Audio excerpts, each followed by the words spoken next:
this section. That is Canal Loganberg, if you're from the United Kingdom, originally from South Africa, but in South Africa we say Lochenberg, or if you're from the Netherlands. And he has an association, a movement called Freedom for Action, which was one of the movements that recently was seeing the South African Minister of Health, and he also has a group called Wake Up. Thank you. Thank you, Carl.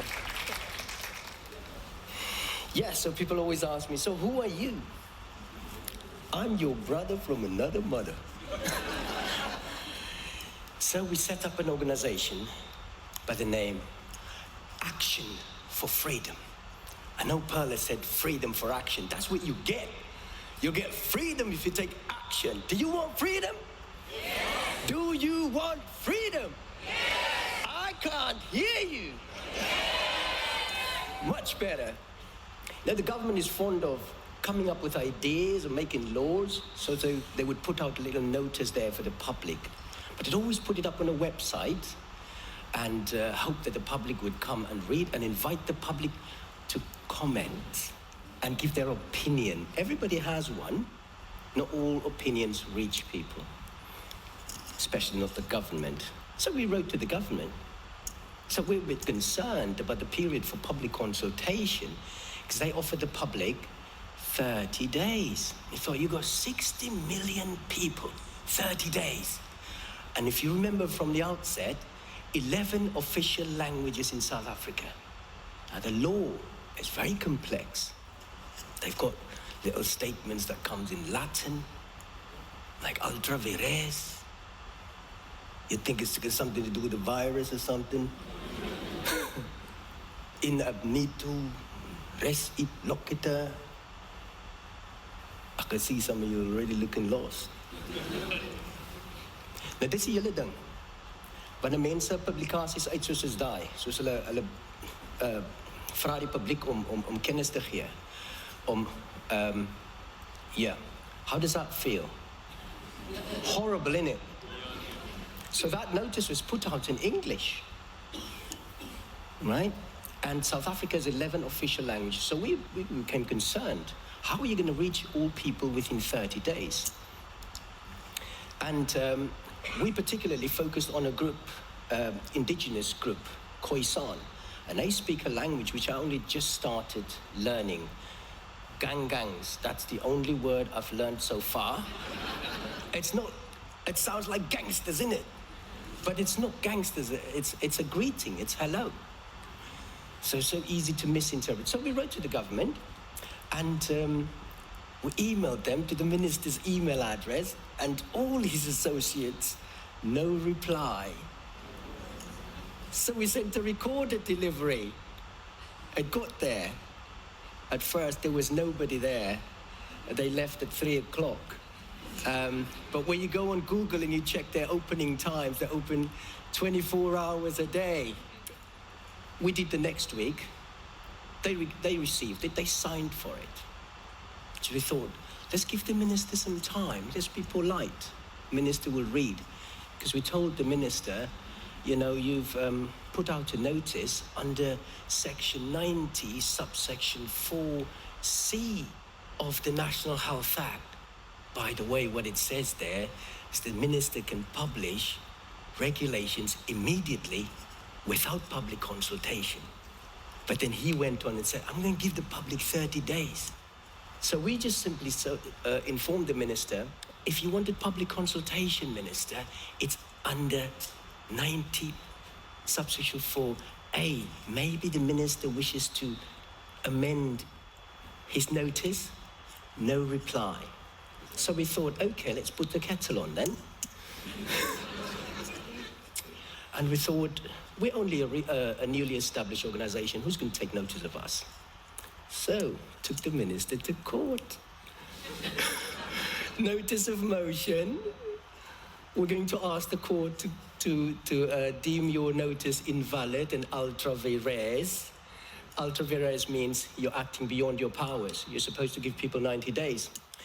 We got people involved.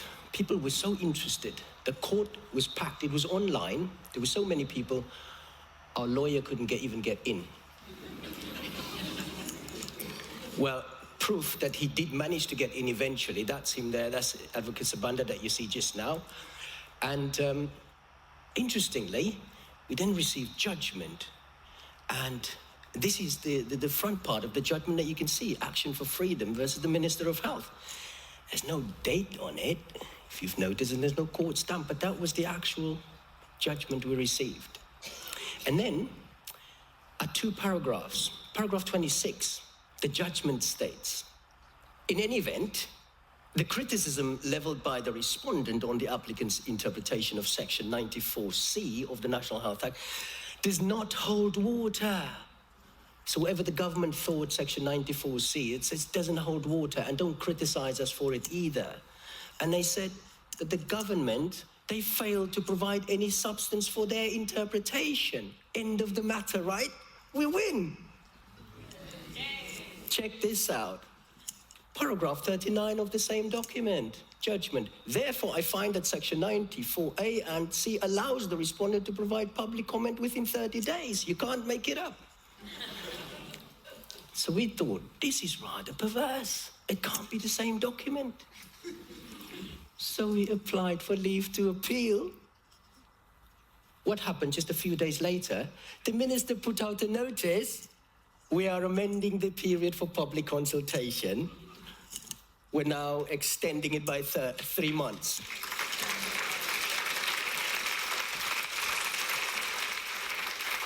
But hang on, that's a bit premature. If you read further down, they say the closing date for submissions is the 5th of July 2020. We thought, hang on a minute, that's 2 months, mate. So we wrote the minister another letter informing him that if you count, it should be the 5th of August.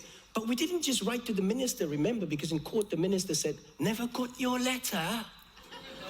So we included the media. We copied them all in. 11th of May.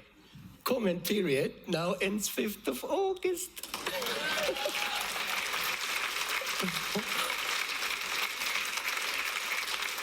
So we thought, hold on a moment. Do you know, this is a game of chess. You move, not game of test, game of chess.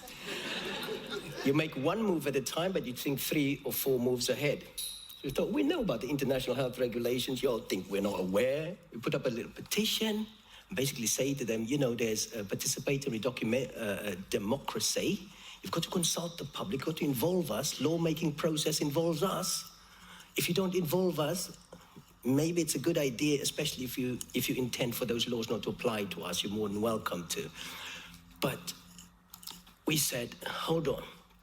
We sought full public consultation on the matters proposed by the treaty and that of the already amended international health regulations. A select committee must provide full scrutiny and want full and proper public debate whether South Africa should sign up to any aspects of this treaty. And there needs to be a full debate in Parliament, because they represent the people. We need to have a voice. Otherwise, the Constitution is just a nice piece of document saying all nice kind of things, but in practice it's something else. We need to be practical about things. People say one thing, but it's what you do what matters. And proof, that is now with the Speaker. So we used the Member of Parliament, because that's what the petition processes are. You've got to have the support of a Member of Parliament. It's now submitted. And I thought, let me go on and tell everybody about it. Yeah, great news, you know. On my page, the petition's delivered and all of that. And I thought, let me put this up on YouTube as well.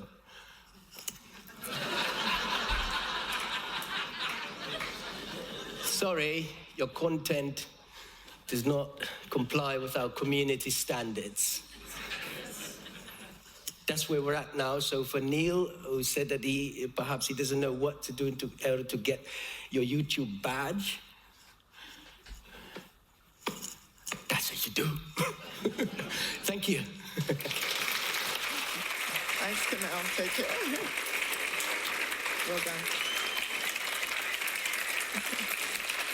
Thank you. Awesome.